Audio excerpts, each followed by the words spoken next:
Because most there's games several don't. times where I've Mhm. been fighting a boss and like you learn its pattern at the beginning. For instance, I had one that just jumps at you right away. It was that guy with the thing on his chest, I think. He just jumps at you right away, and it's like you need to dodge out of the way like within 5 seconds of the fight opening.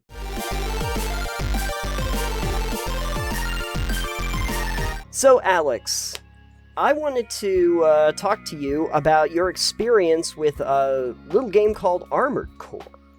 Right. I got it around Christmas. I put some time into it. It took a little bit of time off from it, and I was playing again this morning because if we're going to talk about it, it needs to be in recent memory because ADHD means that I don't remember fucking shit. That's terrific. But at any rate, we're talking about FromSoft, but this is a very different game than what we would normally think of as like their Soul-like genre. Yes. So Yeah. I had originally put it on my wish list because I was like, all right, big robots, and there's a couple other games I've gotten that were big robot games. Mhm. A couple of them were okay, a couple of them were not okay. But this one I saw and it looked interesting. I'm sure you've seen the trailers for it Oh yeah. and some of the gameplay, and I think one of your favorite Iron Pineapples did play it and did a video on it. Mhm. And I saw that as well. I'm like, okay, this looks like it could be really fun. But I also don't really care for FromSoft's like Dark Souls. And divisive comments, I know. I mean, not really here. Not really here.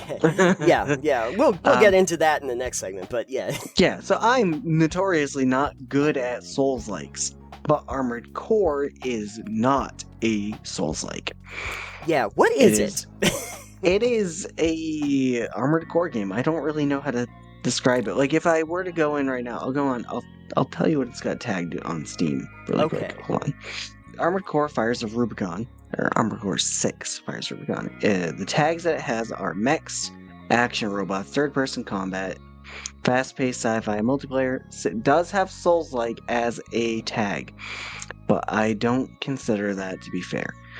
Futuristic post-apocalyptic single-player vehicular combat, difficult soundtrack, military action adventure, and atmospheric. I guess you could say it's an action mech game. It is a difficult game. I don't really know. It's not really Souls-like because if you went into this expecting to play it like you would play Dark Souls, you'd be very met. You'd be met with something that's very different. Yeah, you'd be disappointed, I think. Do you think that it had Souls-like on there mostly because since it's FromSoft, people would find it easier to find it? I feel like it's got Souls-like as a tag because of the difficulty curve. Okay. But I don't feel like it's Souls-like. There's no roll button. So there's no roll button. There's no rolling. It's not like rhythm-based combat where you have to figure out your opponent's like move sets and stuff like that. Not really. Like the bosses definitely have move sets and telegraphing that they do for some of it, but it's not. I don't think, anyways. I'm not a rhythm game person. I haven't noticed a rhythm to it. But like you get their attack patterns down. Sure. But then they can do other things in their attack pattern. So you kind of get their movements and whatnot down. Right. But like it's very mobile. Sure. As opposed to, I feel like Dark Souls is a methodical game. Yes. It's a much slower paced. And this one is a lot faster paced. Okay.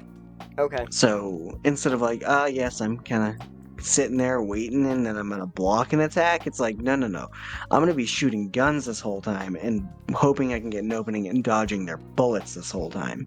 And then when I get an opening, I'm going to come in with a sword and hack and slash and shoot and rocket and all that good stuff. But yeah, I've played some other games that involve mechs. One of them is Mech Warrior, for instance. And another one was, I think, an Epic game that I got. It's Daemon Ex Machina or something like that. That was very anime. Have you played it or seen it? I've seen it. I haven't played it. It's very anime-esque, but it is faster paced, which I did like. Mech Warrior, though, is much more slow. It is very much a game that is played. You slog through the battlefields. Oh yeah. And so I played that, and I was like, I kind of like it, but I kind of don't because it's very, very sluggish. And Right. it's great if you want to feel like a giant robot that's just devastating a battlefield, essentially. Right. But the pacing, I don't care for. It's just, all right, well, it's slow, it's ponderous movement, and, you've got to be very situational with it, I guess. But Armored Core is not sluggish at all. No, it looked like it was going to be pretty fast-paced in his... Yeah. Yeah. Does that help at all with the overall experience? It does. Because one of the big things with that is it's also a mission-based game. Oh, okay. So it is not like, hey, you're going to have to do a lot of traversal and overworld travel and going back and forth to locations. There's no backtracking. Yeah. For instance, the game is, here's a mission. Do the mission, finish the mission, and go back to your loadout screen, essentially. Mm-hmm. Take on new missions, do arena battles, do other stuff like that. But you've got your hub, which is just, all right, you can buy and sell parts, you can customize your mech, you can paint it, you can do all this stuff. But then when you want to go back into a mission, you can just go back into a specific mission. Yeah. You can even replay older missions for money. Okay. So, I was doing this earlier. You can, go back and try to S-rank the missions. So, I was doing this a little bit earlier. I was like, all right, I haven't played in, a couple weeks. Let's get back into some missions I've already done. Or make sure I knew the controls. And I'm like, all right, time for a new mission. One of the fun things that's really fun with it, I think, is that you get to buy parts. And the way you can load out your mech is very, very versatile. Okay. You can say change the head, torso, arms, legs. You can change the shoulder mounted weapons, hand mounted weapons. Mm-hmm. I think the booster on the back you can change. You can change a ECM chip or whatever it is, a microchip that you've got for guidance controls. Okay. And then a generator as well for power supply. Okay. All of these things are customizable. Sure. So if you want to go in, say, do a heavyweight build where you take the most defensive and bulkiest parts you can do that 100%. Yeah. You can be like, I have the heaviest mech and the most HP possible, and firing heavy weapons doesn't mean I have to brace. I just do it. Yeah. Yeah. So you can get to the body of a tank. Yeah. That is a thing you can do. Mm-hmm. And that's cool. I haven't bought that body. I'm having fun on legs. Right. One of the bodies I need to get that's really cool replaces your legs with these spider legs, essentially, like tetrapod legs. Oh. And you've got these 4 limbs, but what you can do with it is you can jump and hover. You can jump and hover. Oh, okay. Yeah, it lets you hover. See, I thought you were going to say that I could, climb up walls, and I got very excited. I mean, you don't really need to climb up the walls because you have boosters. You can do vertical takeoff really well. Oh, okay.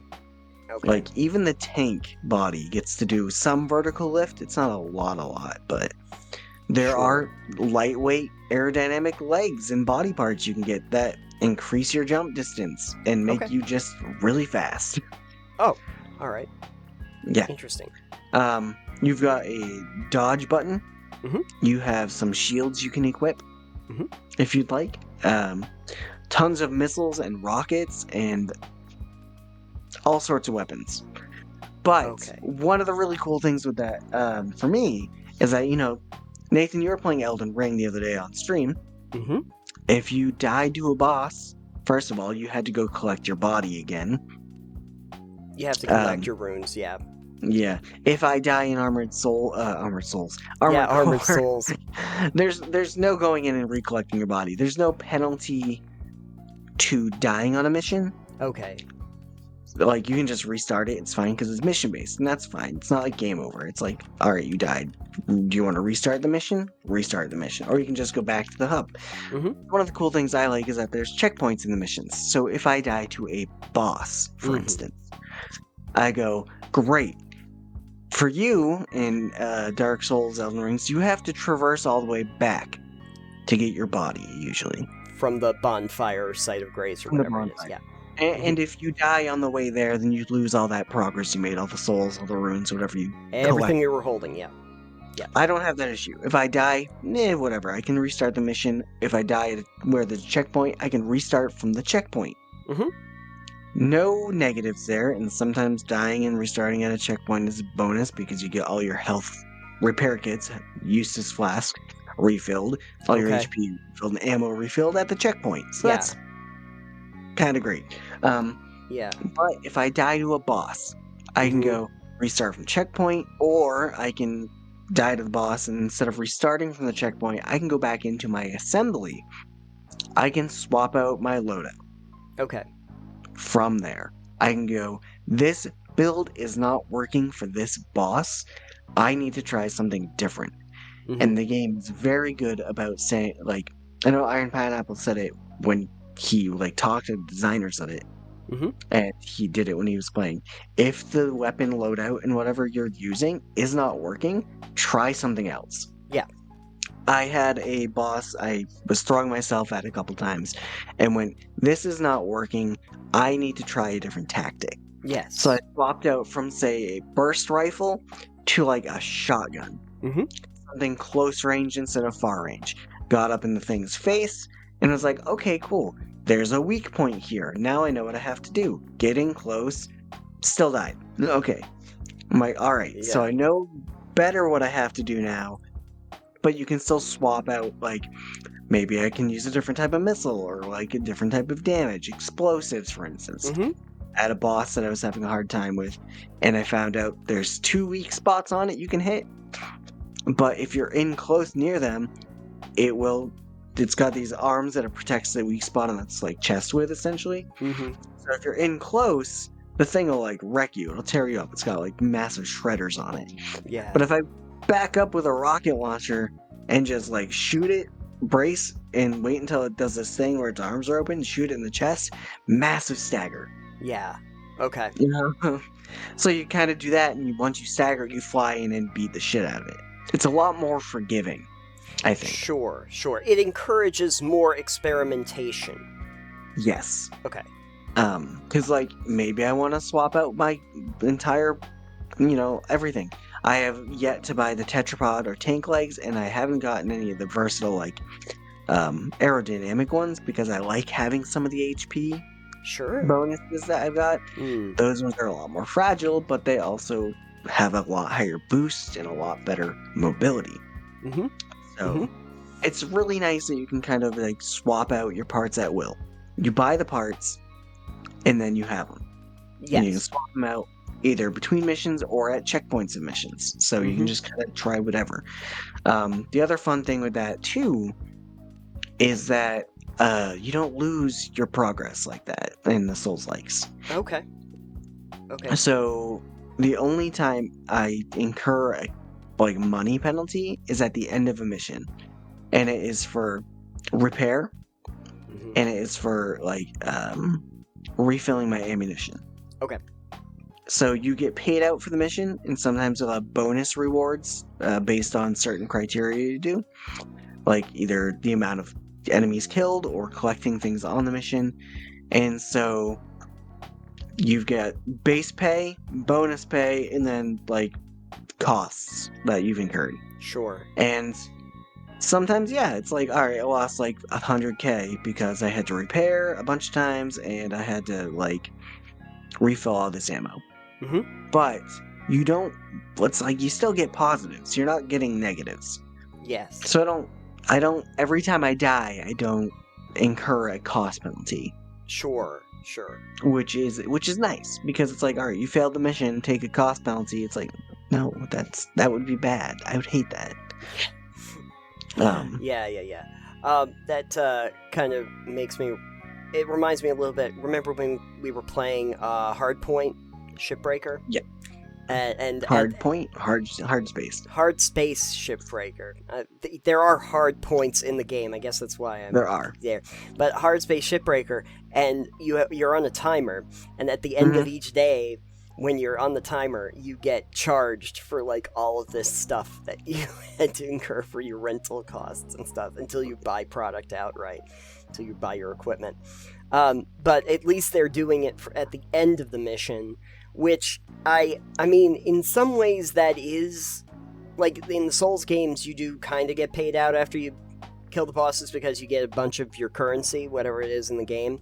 But the problem is the continuous dying and having to go pick up your stuff. So there is a very potential possibility that you're going to lose all of your currency essentially in the game, which is which is functionally part of the game mechanically, but it's a very different kind of style. So it's faster, it's mission based, it's a shooter, like it's shooting based.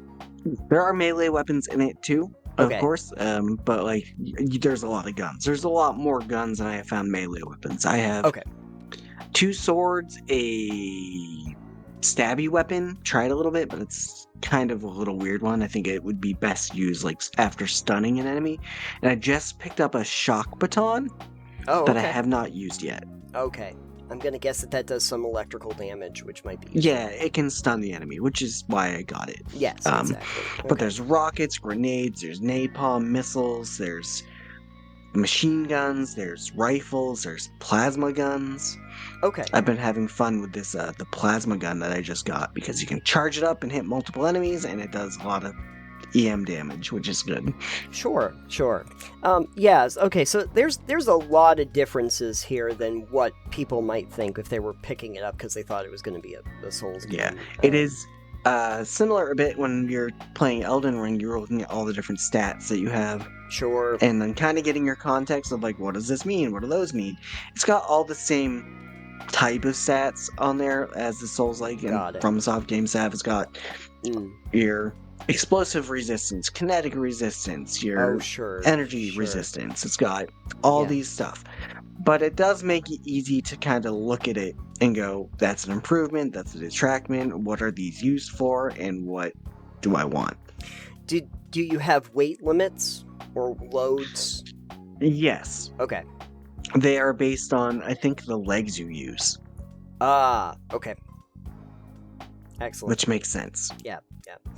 But there's also, like, there are weapons that are made for heavier outfitting. It's like, this is a heavier weapon. It's great for, like, I think I got a booster that was like, this is great for, like, heavyweight builds. Mm-hmm. And then another one that's like, this is great for lightweight or medium builds. Sure. Because it's more geared towards those. So the same thing can be said with some of the other weapons as well. Some of the shoulder-mounted weapons are like, this is like great. It's a lightweight missile launcher. It is great for lightweight builds. It doesn't do necessarily as much damage as the heavier ones, but is much faster to like reload, and the energy consumption is less, for instance. I see. Okay. So that's interesting. All right, so we have a game that definitely doesn't feel like it's in classical Souls-like fashion, just because of the things that I normally associate it with. Because you're on specific missions, you're choosing those missions, you have checkpoints, and it's more about actually testing out and trying new things, which I never found Souls-likes are really as encouraging about that because of the potential risk of losing stuff. Like, if you go too close to a cliff and you're like, oh, I think that there's something over the cliff, you're very hesitant to try anything like that, because the souls are just gonna, like, drop there, and then you gotta make your way back to it. Armored Core, if you're talking about, like, trying different things and not having to worry too much about the loss of it, I usually appreciate it when games will do stuff like that, because it gives me the encouragement to, experiment with the game system. An example from a game from last year that does that is Atomic Heart, which was sort of like, what if BioShock but in Russia? But in that game, the whole system of upgrading for your guns, for your armaments, for your essentially stand-in plasmids and your abilities, they're a 1-to-1 ratio for trade-ins.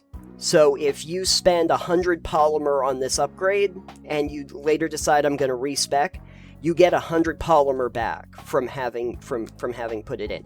And same thing for weaponry, you get all of your crafting materials back when you decide you don't want that upgrade or you want to choose something else. So there's total. There's like no penalty for changing out upgrades, de-leveling stuff and putting it into other stuff.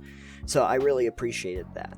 One of the better systems in the game. Yeah. I don't think there's a crafting mechanic in this. I haven't had any materials drop or anything like that. You just buy them? Yeah, you just buy the parts. They're made by someone else, so that makes more sense. Okay, yeah. Yeah. But I do like that you can customize the appearance as well. Like, you can customize the colors, painting patterns, make your mech look what you want. I've got this nice teal and black and orange, I think, on my mech right now. Okay. And I think there's a way you can upload images to it as well. Oh. I haven't figured that out yet, but like for instance, I want to maybe if I can upload a TPK logo to it and put that on my mech somewhere. Oh, that's cool. That'll get you some screenshots. Yeah. I just unlocked some body parts that are like old style, so I think they're probably from one of the older Armored Core games probably, but they're much bulkier and riveted looking. Sure. So they're like an older style variant where it's just squat mech. Yeah. Which is neat. Yeah. And I saw they have mods for it. Obviously, people have modded in Gundams. Perfect. And I think somebody modded a Thomas the Tank Engine in for fun. Is that just like a bog standard thing that you do now? Just get a Thomas the Tank Engine and everything? Yeah. Yeah. Perfect. I have played but a few mech games over my many years. One of them was very good, but it wasn't really built on customization as much, which was Titanfall 2. I don't know if I'd even consider that a mech game. It has a mech in it. There's mechs. Sometimes you're in the mech, sometimes you're on foot. So it's kind of a hybrid between like a shooter, but then also you've got the mech with you. Multiplayer is actually pretty fun in that, which is rare for me to actually enjoy a multiplayer experience. I just unlocked matchmaking, and I was trying to see if I could get a match before we recorded, but I could not. Yeah. I'm never good at like those PvP arenas and stuff. I'd like to try it. I'd like to get trounced. Yeah, well, that's me. I've found that like Elden Ring has like PvP in it too. If you want to do like Colosseums, and I'm like, no, I'm not even gonna bother.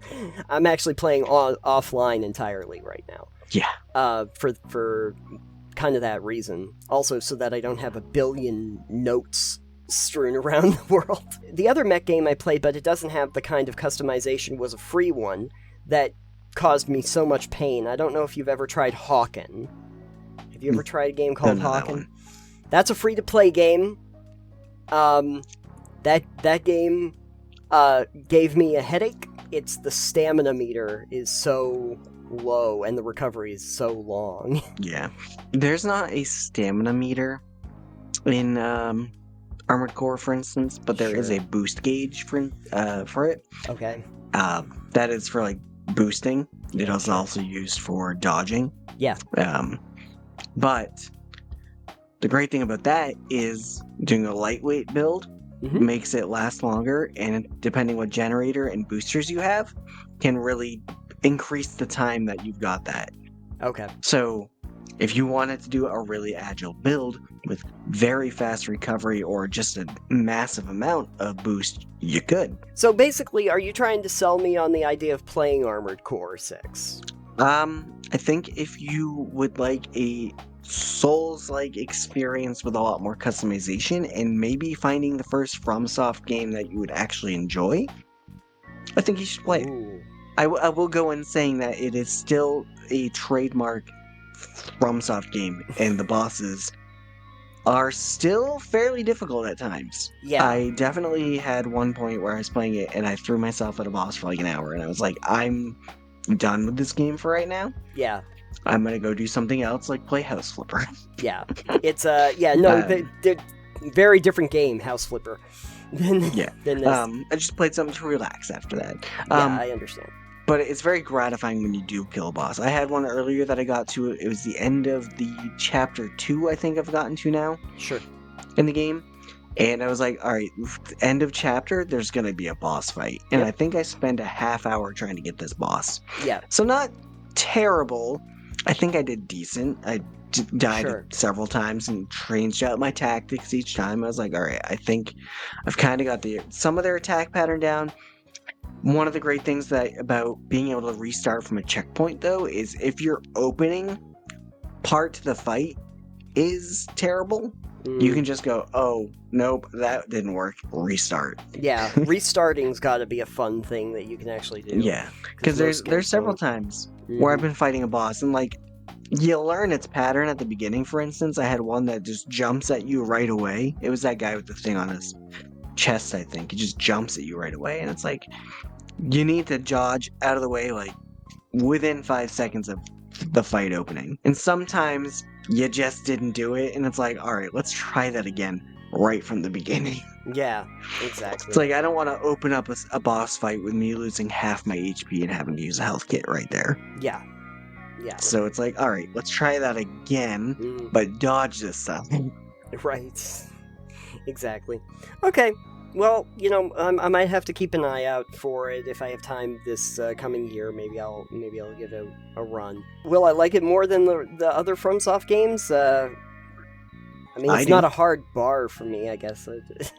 It's maybe we'll find out. I'm appreciating that with the last few entries from their catalog that they've kind of stepped out of what we normally traditionally think of as their games. So, you know, they've been doing a good job with that. Okay, Armored Core 6.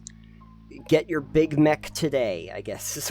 If I try it, though, we'll definitely talk about it on air. And if you've tried it, let us know what your thoughts on the game are down in the comments. Did you have a hard time with it? Were you crazy good at it? What is your favorite mech body to use? I am partial to normal legs. I don't remember what I have. I think it's a medium weight build.